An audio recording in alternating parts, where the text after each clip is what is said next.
আমরা যে দিবস, যে দিন, যে রজনী, এই রজনীর মধ্যে, এই দিনের মধ্যে, এই দিবসের মধ্যে কয়েক ধরনের সময় তিনি রেখেছেন।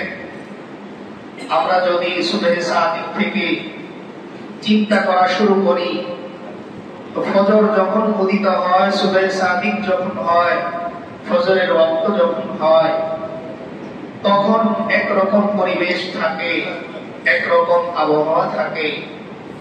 ফজরের নামাজের পরে ঘন্টাখানেক পরই সেই আবহাওয়া, সেই পরিবেশ পরিবর্তিত হয়ে কিছুটা সূর্যের আলো আমাদের চেহারায় এসে পড়ে। এরপরে আবার ঘন্টাখানেক পরে যদি আমরা লক্ষ্য করি, তো আস্তে আস্তে সূর্যের তেজ বাড়তে থাকে। এই সূর্যের তেজই যখন জাওয়ালের সময় হয়ে যায়, দ্বিপ্রহরের সময় হয়ে যায়, তখন এর তেজ আরো বাড়তে থাকে। এরপর যখন জোহরের ওয়াক্ত শুরু হয় জাওয়ালের পরে, তখন এর তেজ অন্যরকম থাকে।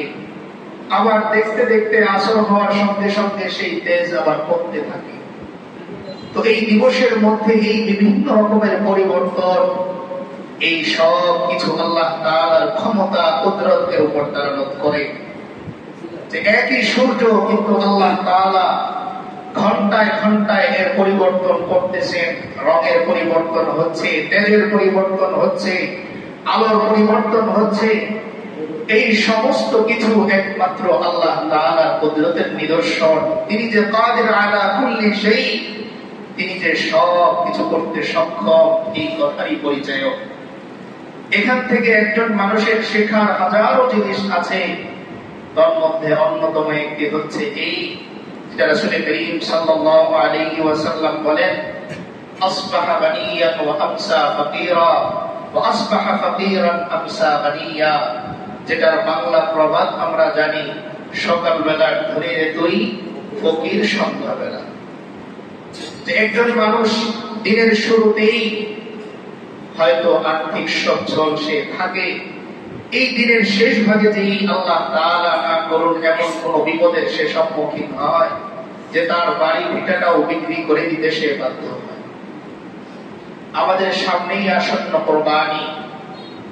এই কোরবানিকে টার্গেট করে আমাদের মনের মধ্যে অনেক ধরনের সংকোচ কাজ করে, এবছর কোরবানি দেব কিনা, দিলেও আমি আমার ভাগ কত টাকার মধ্যে সীমাবদ্ধ করব, কোথাও ছোট বড় হলে সেখানে আমি অংশ নেব কিনা, নাকি বড় বড়তে অংশ নেব। বিভিন্ন ধরনের সন্দেহ, সংশয় আমাদের দিলের মধ্যে তৈরি হয়। আর এই সব কিছুর পেছনে যিনি ইন্ধন দেন, তার নামই ইবলিস শয়তান। زين للناس حب الشهوات من النساء والبنين والقناطير المقنطرة من الذهب والفضة والخيل المسومة والأنعام والحرث ذلك متاع الحياة الدنيا। আল্লাহ বলতেছেন, এই যে তোমার টাকা পয়সা, স্বর্ণ রূপা, ধন দৌলত, ক্ষমতা, এই সব কিছুর নাম হচ্ছে মাতাউল হায়াতিদ দুনিয়া, অস্থায়ী এক জিন্দেগির ভোগ সামগ্রী মাত্র, অস্থায়ী একটি জিন্দেগির অস্থায়ী ভোগ সামগ্রী মাত্র, যার কোনো স্থায়িত্ব নেই, যার কোনো গ্যারান্টি নেই। কারণ তুমি যে মালিক, তোমার নিজেরই গ্যারান্টি নেই। এই জন্য শুরুতেই আমরা এই কথাটা বলে নিচ্ছি যে কোরবানি যদি আমার উপর ওয়াজিব হয়ে থাকে, আমি তো নিজে জানি, অবশ্যই আমি যেন এই ক্ষেত্রে পিছপা না হই। প্রথম কথাই হচ্ছে, আমরা যে আয়াতের তিলাওয়াত আজকে শুনলাম, সেই আয়াতের মধ্যে সর্বপ্রথম কোরবানির জন্য যারা ইচ্ছা পোষণ করেছেন, আল্লাহ আদেশ করেছিলেন, তাদের ব্যাপারেই আল্লাহ তাআলা এই আয়াতের মধ্যে বর্ণনা দিয়েছেন। হযরত ইব্রাহিম আলাইহিস সালামের মাধ্যমে কোরবানির সূচনা নয়, বরং কোরবানির সূচনা হচ্ছে হযরত আদম আলাইহিস সালামের দুই সন্তান হাবিল এবং কাবিলের মাধ্যমে। সর্বপ্রথম কি হয়? সূচনা। হাবিল কাবিলের এই ঘটনা থেকে আমরা কেবল ঘটনা শুনব না, বরং এখান থেকে মৌলিক তিনটা জিনিস আমরা আজকে শিখবো ইনশাআল্লাহ। কয়টা জিনিস? তিনটা জিনিস। এক নম্বরে হচ্ছে কোরবানির উদ্দেশ্য কি, কোন উদ্দেশ্যে আমি কোরবানি করব। দুই নাম্বার পয়েন্ট, কাদের কোরবানি গ্রহণ করা হয়, কোরবানি কাদেরটা গ্রহণ করা হয়। আর তিন নাম্বার হচ্ছে আমি আমার নিয়তটা কিভাবে করব, কোরবানিটা একটা নিয়ত যে আমার উপর যেহেতু ওয়াজিব হয়েছে তাই দিতেই হবে, এটাও একটা নিয়ত। আবার আমি আমার রবের সন্তুষ্টির জন্য কোরবানি করব, এটাও একটা নিয়ত। এই তিনটি সংক্ষিপ্ত জিনিস, যদিও আল্লাহ তাআলার কালাম থেকে পয়েন্ট আকারে কোনো শিক্ষা থাকে না, বরং সীমাহীন সংখ্যায় সেখানে শিক্ষা থাকে, যেটা একজন মানুষ আজীবন হিসেব করেও শেষ করতে পারে। কারণ কোরআন হচ্ছে এমন এক জীবন বিধান যেখানে একজন মানবের জীবনের আগে থেকে একদম পরে, এরপরে যা আছে সমস্ত কিছুর সমাধান কোরআনে কারীমের মধ্যে আল্লাহ তাআলা রেখেছেন। বাকি তিনটা পয়েন্ট আজকে আমরা এখান থেকে জানবো। এর মধ্যে একটা হচ্ছে কোরবানির উদ্দেশ্য কি, কোন উদ্দেশ্যে আমি কোরবানি করব, 2 নম্বরে কাদের কোরবানি গ্রহণ করা হবে, আর 3 নম্বরে আমি কোরবানি করার ক্ষেত্রে আমার নিয়তটা কি হবে। আল্লাহ তাআলা তার হাবিবকে আয়াতের প্রথম অংশে আদেশ করতেছেন, যেহেতু কোরআন কার উপর অবতীর্ণ হয়েছে, রাসূল করিম সাল্লাল্লাহু আলাইহি ওয়াসাল্লামের উপর, তাই কোরআনের সর্বপ্রথম শ্রোতা রাসূল করিম সাল্লাল্লাহু আলাইহি ওয়াসাল্লাম। আদেশের সর্বপ্রথম যিনি প্রাপ্ত হন এই আদেশ, তিনি হচ্ছেন রাসূল করিম সাল্লাল্লাহু আলাইহি ওয়াসাল্লাম। আল্লাহ তাআলা আয়াতে কারিমাতে বলেন, ওয়াতলু আলাইহিম নাবা আবনাই আদম বিল হক। ও আমার হাবিব, ওয়াতলু আলাইহিম, আপনি তাদের উপর তেলাওয়াত করুন, পাঠ করুন, পড়ে শোনান। কি শোনান? নাবা আবনাই, নাবা মানে হচ্ছে সংবাদ, ঘটনা, আর ইবনাই এটা ইবনুন শব্দের দ্বিবচন, অর্থাৎ 2 সন্তানের। কার 2 সন্তান? আদমা, হযরত আদম আলাইহিস সালামের। হযরত আদম আলাইহিস সালামের 2 সন্তানের ঘটনা আপনি তেলাওয়াত করে শোনান। বিল হাক্কি, সত্য সহ, কি সহ? সত্য সহ। কি ঘটনা? এবার আল্লাহ তাআলা নিজেই বর্ণনা করতেছেন। ইদ ক্বাররাবা কুরবানান ফাতুকবিলা মিন আহাদিহিমা ওয়া লাম ইউতাকাব্বাল মিনাল আখার। আল্লাহ তাআলা বলেন, যখন হযরত আদম আলাইহিস সালামের 2 সন্তান কুরবানি পেশ করলো, ইদ ক্বাররাবা, যখন তারা কুরবানি করলো, কুরবানান একটি করে কুরবানি, ফাতুকবিলা মিন আহাদিহিমা ওয়া লাম ইউতাকাব্বাল মিনাল আখার। আল্লাহ তাআলা বলেন, তখন একজনের কোরবানি গৃহীত হলো, আরেকজনেরটা গৃহীত হলো না। কোরবানি করেছে কয়জন? 2 জন। গ্রহণ হয়েছে, গৃহীত হয়েছে কয়জনে? একজনে। এখান থেকে প্রথম পয়েন্ট যে কোরবানি আমরা যারা করি সবার কোরবানি গ্রহণ হয়, গৃহীত হয় এমন নয়, বরং কারোটা গৃহীত হয় আর কারোটা গৃহীত হয়। এবার আসেন, কোন উদ্দেশ্যে আমি কোরবানি করব, এই উদ্দেশ্যটা আমরা এই আয়াত থেকে স্পষ্ট করব। এর পরের অংশে আল্লাহ তাআলা বলতেছেন, ক্বালা ইন্নামা ইয়াতাকাব্বালুল্লাহু মিনাল মুত্তাকিন। আল্লাহ তাআলা বলেন, ইন্নামা ইয়াতাকাব্বালুল্লাহু, নিশ্চয়ই আল্লাহ কবুল করেন, মিনাল মুত্তাকিন, যারা মুত্তাকি হয়, খোদাভীতু হয় তাদের থেকে। তার মানে 2টা উত্তর আমরা পেয়ে গেলাম। একটা উত্তর ক্লিয়ার, আরেকটা পরের অংশে স্পষ্ট হবে। কোন উত্তরটা ক্লিয়ার হলো? কোরবানি কবুল হয় কাদের? আল্লাহ বলতেছেন মুত্তাকিদের। কাদের কোরবানি কবুল হয়? বলি আমরা সবাই, কাদের কোরবানি কবুল হয়? মুত্তাকিদের কোরবানি কবুল হয়। তাহলে আমরা উত্তর পেয়ে গেলাম। আমরা যদি প্রশ্ন করি কার কোরবানি কবুল হবে, তো আল্লাহ তাআলা নিজেই উত্তর দিয়ে দিচ্ছেন, যারা মুত্তাকি হবে, খোদাভীতু হবে, আমি আল্লাহকে ভয় করবে, তাদের কোরবানি কেবল কবুল হবে। 2 নাম্বার পয়েন্ট, পরে আমরা বিস্তারিত আলোচনা করব, আগে পয়েন্টগুলো আমরা বের করি। এরপরে যখন কোরবানি একজনের কবুল হলো, কারটা? হাবিলের কোরবানি। কার কোরবানি? হাবিলের কোরবানি। আর কবুল হলো না যারটা, তার নাম কাবিল। তো দ্বিতীয়তেই প্রশ্ন আমাদের, কি উদ্দেশ্যে কোরবানি আমরা করব, সেই উদ্দেশ্যটা স্পষ্ট করলো পরবর্তীতে কাবিলের বক্তব্য। কার বক্তব্য? কাবিলের বক্তব্য।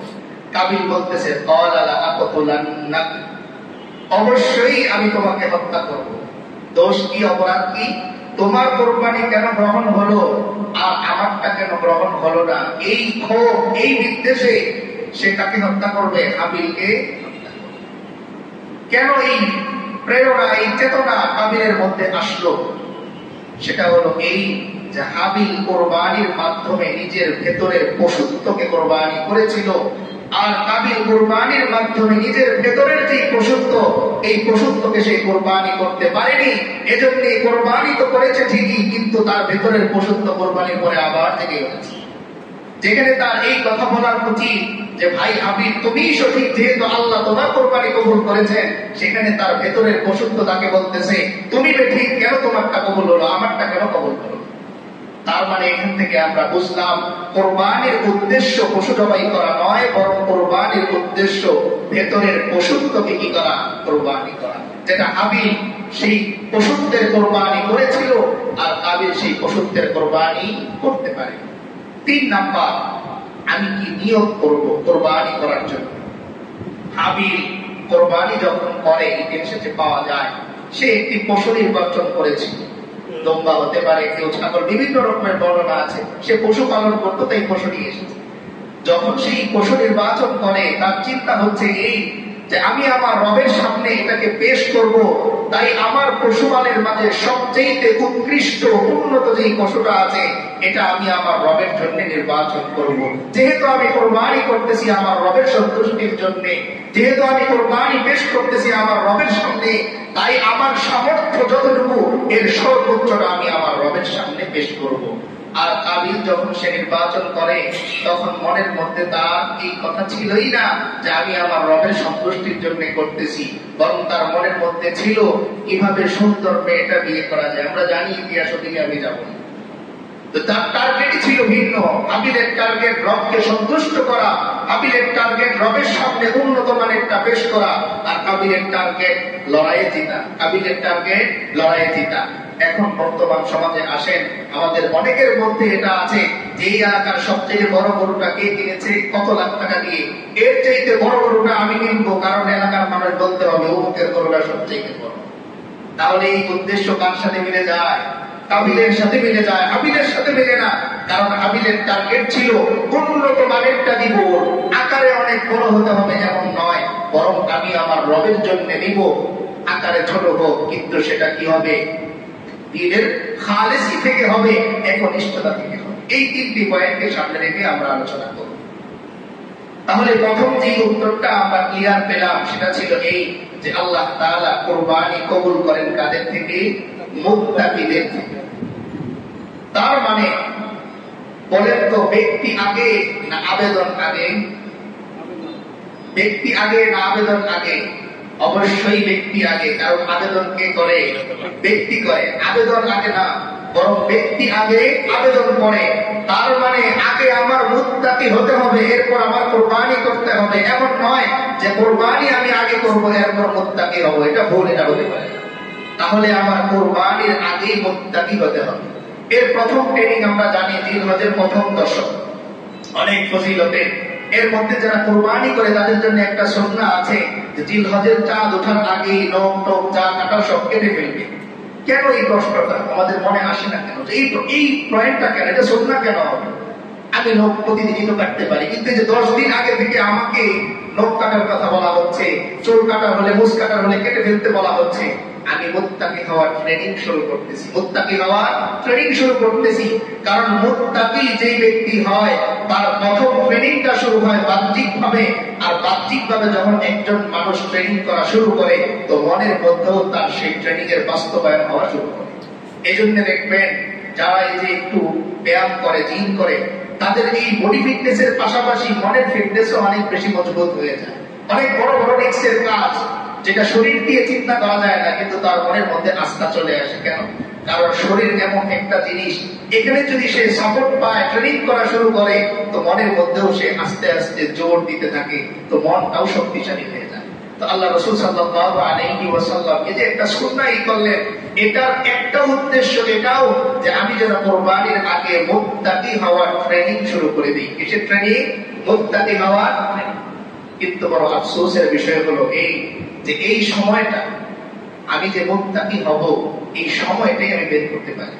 কুরবানি 10-15 দিন আগে থেকেই কোন হাটে আমি যাব, কেমন গরু আমি কিনবো, কোন কালারের কিনবো, কোন জাতের কিনবো, কয়জনে মিলে কিনবো, কিভাবে আনবো, কিভাবে রাখবো, এই চিন্তা করতে করতে আমি যে মুত্তাকি হওয়ার ট্রেনিং এ ভর্তি হয়েছি, এই কথাই আমি বলেছি। এজন্য এই যে সময়টা চলতেছে, আগামী শনিবারই হয়তো আমাদের ঈদুল আজহা। এর আগেই আমি আমার ট্রেনিংটাকে পূর্ণ করি। তাকওয়ার যে ট্রেনিং আমি করতেছি, খোদা ভীতির যে ট্রেনিং আমি করতেছি, এই ট্রেনিংটা যেন আমি পূর্ণ করি। পাশাপাশি এর সাথে দুই একটি কথা আমি যোগ করব। আমরা অনেকেই শখ করে বাচ্চাদেরকে সাথে নিয়ে যাই, অনেকে আবার এই হাটের মধ্যে ঝামেলা এই জন্য নিতে চাই না। আমি আসলে কোনটা করব? যদি ওইটা খুব দামি কথা না, অনেকে মনে করতে পারেন। এরপরও আমি বলতেছি, যেমন গত সপ্তাহেও আমরা বলেছিলাম যে আমি আমার ইবাদতের মধ্যে, আমি আমার আমলের মধ্যে আমার সন্তানকে যেন যোগ করি। ও শিখুক যে এই দিন আসলে এভাবে কাটাতে হয়, এই সময় আসলে এইভাবে থাকতে হয়, এই সময় আসলে নিজেকে এইভাবে তৈরি করতে হয়। যদি আপনার সুযোগ থাকে তো আপনার সন্তানকে সাথে রাখেন। ও দেখুক যে কোরবানিকে সামনে রেখে আমার বাবা কি প্রস্তুতি নেন, তো তার মধ্যে এর চেতনা আস্তে আস্তে ছোটবেলা থেকে আসে। নামাজে যখন আমি আসি তো আমার সন্তানকে চেষ্টা করি নিয়ে আসা। যদি একান্ত নাই আনতে পারি তো ঘরের মধ্যে আমি যে সুন্নত বা নফল গুলো করি সেখানে তাকে আমি শরীক রাখি। তো সে দেখতে দেখতে শিখুক। কত প্রোগ্রামে তো আমি নিয়ে যাই, অন্য কত কিছু সে শিখে। বাচ্চাদের ব্রেন তো খুব মারাত্মক, সেই সামান্য সময় থেকেই অনেক লম্বা অভিজ্ঞতা তারা পেয়ে যায়। এজন্য এই ধর্মীয় বিষয়গুলোতে আমরা তাদেরকে শরীক করা, তাদেরকে অংশগ্রহণ করার সুযোগ করে দিই। তাহলে এই যে সময়টা, এই ঈদ পূর্ববর্তী যে 10 দিন বা 9 দিন আমরা সময়টা পাই, এই সময়টা মূলত গরু কিনার ব্যস্ততা নিয়ে নয়, বরং নিজের ভেতরে যে পশুত্ব আছে এই পশুত্বকে পরিবর্তন করে একজন মুত্তাক কিভাবে হওয়া যায়, এই টার্গেট আমার মধ্যে থাকতে হবে। আর নয়তো আমি কোরবানি করবো ঠিকই, কিন্তু কাবিরের যেরকম মন পরিবর্তন করতে পারেন, আমার মন কোনদিন পরিবর্তন হবে। এজন্য আমি আমার নিজের দিকে তাকাই যে কোরবানি আমি করতেছি। যেমন রমজানের রোজায় আমরা ছিলাম, অনেক গোনা থেকে নিজেরা বেঁচে থেকেছি, কিন্তু রমজান যাওয়ার পর আমি আবার আমার আগের যে অভ্যাস ছিল সেই অভ্যাসে ফিরে গেছি। এই যে সময়গুলো আসে, প্রতি সপ্তাহে একটা দিন আসে, প্রতি মাসে 3টা দিন আইয়ামে বীজ আসে, প্রতি বছর রমজান আসে, হজ আসে, যাকাত আসে, ঈদ আসে। এই সময়গুলো এসে মূলত আমাকে পরিবর্তন করে দিতে চায়। এই সময়গুলো আমাকে পরিবর্তন করে দিতে চায়, যেন আমি 6 দিন সপ্তাহে ঘুমন্ত থাকলেও শুক্রবারে এসে অন্তত আমার চোখগুলো খুলে আমি যেন সজাগ হই। প্রতি মাসের মধ্যে এরকম রোজা রাখা, আমরা অনেকে রোজা রাখি। এই সময়গুলোতে মূলত একজন মানুষকে পরিবর্তন করার লক্ষ্যেই এই সময়গুলো আল্লাহ তাআলা সৃষ্টি করেছেন, যেন আমার বান্দা এক সিস্টেমে চলতে না থাকে। দেখেন, দুনিয়ার মধ্যে কেউ যদি একটা ব্যবসা স্থায়ী ভাবে করে আর তার ইনকাম বরাবর, পজিশন বরাবর, কোনো পরিবর্তন নেই, আগে সে যে ঘরে থাকতো এখনো এই ঘরেই, আগে যে জমিদার ছিল এখনো ওই জমি, আগে তার যে পোশাক ছিল এখনো ওই পোশাক, এই ব্যবসায়ীকে, এই দোকানদারকে কেউ ভালো চোখে দেখে না যে ও ব্যবসা করে কি করেছে। ঠিক তেমনি একজন মুমিনও যদি বছরের পর বছর তার আমলের অবস্থা একই রকম থাকে, তার ফ্যামিলির অবস্থা একই রকম থাকে, তার ইনকামের অবস্থা একই রকম থাকে, আগে তার হারাম ছিল তো হারামই আছে, নতুন করে কোনো পরিবর্তন নাই, তো এই মুমিনটাও ব্যর্থ। কারণ আল্লাহ তাআলা বারবার ফজিলতের সময়গুলো তাকে দেন মাফ করার জন্য, পরিবর্তন হওয়ার জন্য। এজন্য বিভিন্ন হাদিসের মধ্যে বা কোরআনের মধ্যেও আমরা পাই যে আল্লাহ তাআলা ওপেন করে দিয়েছেন, ওপেন ডোর, তুমি ডাক দিবে আমি শুনবো। কেন? এই সিস্টেমটা করার দরকারটা কি? যে আমি যেন নগদ পরিবর্তন হতে পারি। দেখেন, যদি এমন হতো যে সপ্তাহে একদিন কেবল দোয়া কবুল হবে, শুক্রবার দিন শুধু দোয়া কবুল হবে, এমন যদি হতো, তো যেই মানুষটা সোমবার দিন পরিবর্তনের ইচ্ছা করেছে, মঙ্গলবার সকালবেলা তিনি বিদায় দিয়ে গেছেন, এই মানুষটার দোয়া কবুল হতো। কিংবা যদি এমন হতো যে দোয়া কবুল হবে শুধুমাত্র মাগরিবের পরে কিংবা ফজরের পরে, তো যেই মানুষটা রাতে এসার পরে চিন্তা করলো যে আমি পরিবর্তন হয়ে যাব, আল্লাহর কাছে ক্ষমা চাইবো, আর রাতের বেলায় সে বিদায় হয়ে গেল, এই মানুষটার দোয়া কবুল হতো? তাই আল্লাহ তাআলা প্রত্যেকটা মুহূর্ত তার জন্য ওপেন ডোর করে দিলেন, কোন দরজা রাখলেন না, বললেন বান্দা যেই মুহূর্তে তোমার মনে হবে পরিবর্তন হওয়া দরকার, তুমি শুধু একটা ডাক আমাকে দিবে, আমি আল্লাহ তোমার ভেতর বাণীর সব পরিবর্তন করি। এমনকি যদি আমার বাহ্যিক যে অবয়ব আছে এর মধ্যে ইসলামের খেলাফ কিছুও থাকে আর আমি তওবা করার পরে ইন্তেকাল করি, তো আল্লাহ তাআলা হাশরের ময়দানে এই ঘাটতিগুলো পূরণ করে এরপর আবার হাশরের ময়দানে ওঠাবেন। এজন্য একটা হাদিসে আমরা রাসূল সাল্লাল্লাহু আলাইহি ওয়াসাল্লাম বলে দিলেন, আল মারউ মা মান আহাব্বা, যে যাকে মহব্বত করবে, যার সাথে তার মহব্বত, তার সাথে তার মানে আমি কোনো কারণে আগে দাঁড়িয়ে রাখতে পারিনি, এখন চিন্তা করেছি যে না এটা আমার নবীর সুন্নাহ, এটা ইসলামের শিয়ার, আজ থেকে আমি রাখবো, এই নিয়ত করার পর তওবা করে আমি বিদায় হয়ে গেলাম, অবশ্যই আল্লাহ তাআলা হাশরের ময়দানে তার হাবিবের পেছনে আমার হাশর করবেন। সুবহানাল্লাহ। ইসলামের শিয়ার বলা হয়, এজন্য এই বিষয়টাতেও আমরা সচেতন থাকব। তো দুই নাম্বার, এক নাম্বার উদ্দেশ্য আমরা বললাম যে কাদের থেকে কুরবানি কবুল করা হয়, যারা মুত্তাকি হয়। আগে আমার মুত্তাকি হতে হবে, এরপর আমার কুরবানি করতে হবে। তো আমার পশুটা আকারে ছোট হলেও আল্লাহ তাআলা সেটাকে কবুল করে নেবেন। তাহলে মুত্তাকি হয়ে এরপর আমরা কুরবানির জন্য কি করব, ফিকির করব। দুই নাম্বার, নিজের পশুত্বকে কি করা, কুরবানি করা, ভিতরের পশুত্বকে কুরবানি করা। যখন হাবিলের কুরবানি কবুল হলো, তার তো অহংকার করার কথা, এসেই কথা বলার কথা, দেখো আমি মুত্তাকি, আমার কুরবানি কবুল হয়েছে। কিন্তু হাবিল চুপচাপ, কোনো কথা বলে না। কাবিল এসে বলতেছে, ক্বালা লা আকুতুলান্না ক্বালা ইন্নামা ইয়াতাকাব্বালুল্লাহু মিনাল মুত্তাকিন। কাবিল এসে বলে, ও হাবিল, আমি তোমাকে হত্যা করব। তখন হাবিল উত্তর দেয়, আমার কি দোষ? ইন্নামা ইয়াতাকাব্বালুল্লাহু মিনাল মুত্তাকিন, আল্লাহ তাআলা মুত্তাকিদের কুরবানিকে কবুল করে। এরপরে আয়াতে হাবিল কাবিলকে উদ্দেশ্য করে বলতেছে, লাইন বাসাত্তা ইলাইয়া ইয়াদাকা লিতাকতুলানি মা আনা বিবাসিতি ইয়াদিয়া ইলাইকা লিআকতুলাক ইন্নী আখাফুল্লাহ রাব্বাল আলামিন। হাবিল বলতেছে, ও ভাই কাবিল, তুমি যদি আমাকে হত্যা করার জন্য তোমার হাত বাড়াও, কিন্তু আমি তোমার দিকে হাত বাড়াবো না। মা আনা বিবাসিতি ইয়াদিয়া ইলাইক, আমি আমার হাত তোমার দিকে বাড়াবো না। লিআকতুলাক, হত্যার উদ্দেশ্যে। কেন? ইন্নী আখাফুল্লাহ রাব্বাল আলামিন, নিশ্চয়ই আমি আমার রবকে ভয় করি, বিশ্ব জগতের প্রতিপালক আল্লাহকে ভয় করি। এবার আসেন যে হাবিল কুরবানি করার পরে কি বলতেছে, ইন্নী আখাফুল্লাহ রাব্বাল আলামিন, আমি তো জগৎ সমূহের প্রতিপালক আল্লাহকে ভয় পাই, তাই অন্যায় কাজে আমি হাত দিতে পারবো না। কিন্তু কাবিল কি বলতেছে, ক্বালা লা আকুতুলান্না, অবশ্যই আমি তোমাকে কি করব, বিদায় করে দিব। কেন? কারণ সে তার ভেতরের পশুত্বকে কি করতে পারে নাই, কুরবানি করতে পারে।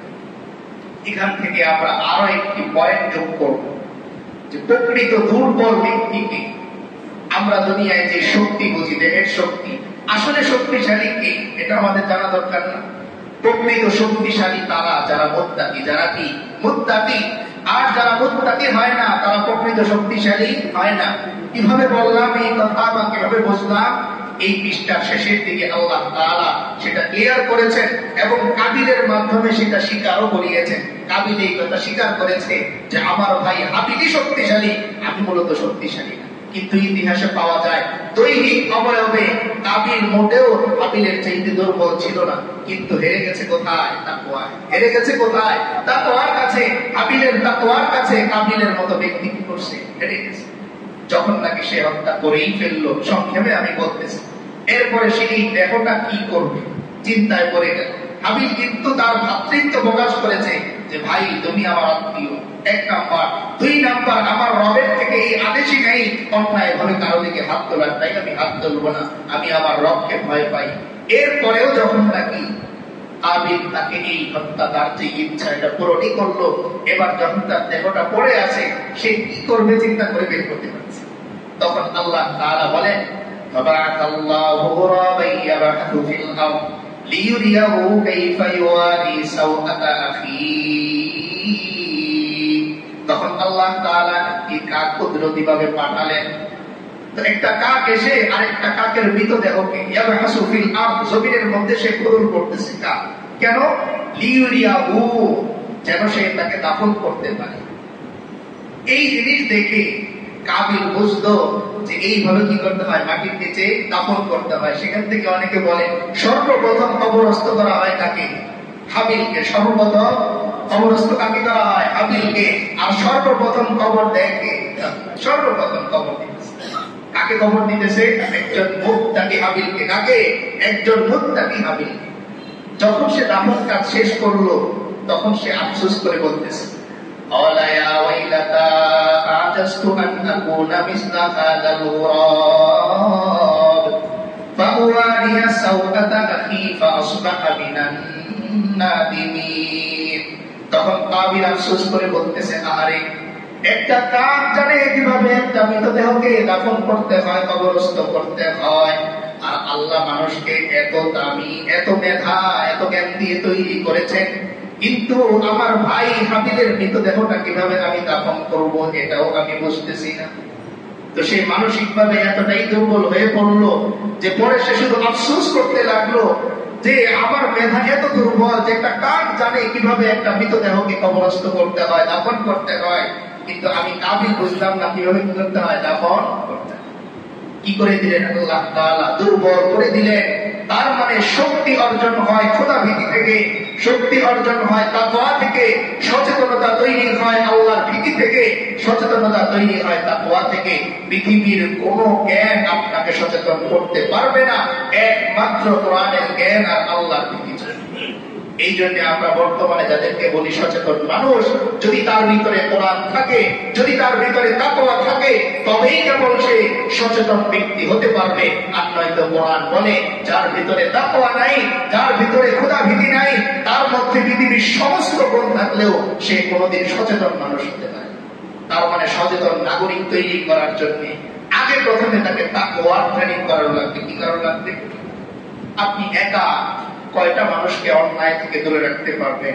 রাসূল করিম সাল্লাল্লাহু আলাইহি ওয়াসাল্লাম রাহবার ছিলেন, সাহাবায়ে কেরামের মধ্যে তাকওয়া ট্রেনিং যখন করিয়ে দিলেন, দূর দূরান্তে সাহাবায়ে কেরাম চলে গেছেন, কিন্তু গুনাহ করা থেকে রাসূল করিম সাল্লাল্লাহু আলাইহি ওয়াসাল্লামের দূরে রাখা লাগেনি, বরং নিজেদের মধ্যেই রাডার তৈরি হয়ে গেছে যে ওনারা নিজেরাই গুনাহ থেকে দূরে থাকবে। আজকাল সমাজের মধ্যে এত আলোচনা, এত নসিহত, এত ওয়াজ, এত মাহফিল, এত বয়ান হওয়ার পরেও পরিবর্তন কেন হচ্ছে না? কারণ আমরা ট্রেনিং পূর্ণ করতে পারতেছি। আলোচনা আমরা শুনতেছি, বয়ান আমরা শুনতেছি, ঘন্টার পর ঘন্টা শুনতেছি, কিন্তু বয়ান থেকে যে খোরাক আমার নেওয়া দরকার, এই খোরাক আমি নিচ্ছি। বয়ান কোনোদিন মানুষকে পরিবর্তন করতে পারে না যদি সে নিজে পরিবর্তন না হয়। এজন্য রাসূল করিম সাল্লাল্লাহু আলাইহি ওয়াসাল্লামের কাছে এক সাহাবী আসলেন অনেক দূর থেকে, এসে বললেন আউসিনি ওয়ালা তাজিদ। সাহাবায়ে কেরাম রাগ করলেন, ওই লোক এসে বলতেছে সবার মাঝখানে দাঁড়িয়ে, ইয়া রাসূলুল্লাহ আমাকে কিছু ওসিয়ত করেন, বাকি ওয়ালা তাজিদ বেশি বলেন। বলেন তো সাহাবায়ে কেরামের সামনে কেউ যদি এসে বলে বেশি কথা বলেন, অল্প করে ওসিয়ত করেন, তো সাহাবায়ে কেরাম রাগ হবেন না? যাকে দিলের থেকেও বেশি ভালোবাসেন, ফিদাকা বি উম্মি ইয়া রাসূলুল্লাহ যারা বলেন, যারা যুদ্ধের ময়দানে নিজেদের বুক পেতে দেন যে আমার রাসূলকে একটা আঘাত করবে আমি বেঁচে থাকতে, এক ফোঁটা রক্ত থাকতে আমি সেই সুযোগ দিব না, এই মানুষগুলোর সামনে আরেকজন এসে বলতেছেন আউসিনি ওয়ালা তাজিদ, আমাকে নসিহত করেন বাকি বেশি বলেন। রাসূল করিম সাল্লাল্লাহু আলাইহি ওয়াসাল্লাম বললেন, কুল আমানতু বিল্লাহি সুম্মা ইসতাকিম। শেষ নসিহত। কতক্ষণ লেগেছে এই বয়ান করতে? 1 মিনিট। শুধু বলে দিয়েছেন কুল আমানতু বিল্লাহ, তুমি তোমার জবান দিয়ে বলো আমি আমার রবের প্রতি ঈমান আনলাম, সুম্মা ইসতাকিম, এরপর মৃত্যু পর্যন্ত এই দাবির উপর অটল থেকো। ওই লোক বললেন ঠিক আছে কাফা, যথেষ্ট। তিনি চলে যাচ্ছেন। আল্লাহ রাসূল সাল্লাল্লাহু আলাইহি ওয়াসাল্লাম বলতেছেন ওয়াল্লাহি লাকাদ ফাজ, এই ব্যক্তি যদি এই কথার উপর আমল করতে পারে আমি আমার রবের শপথ খেয়ে বলতেছি সেই শপথ।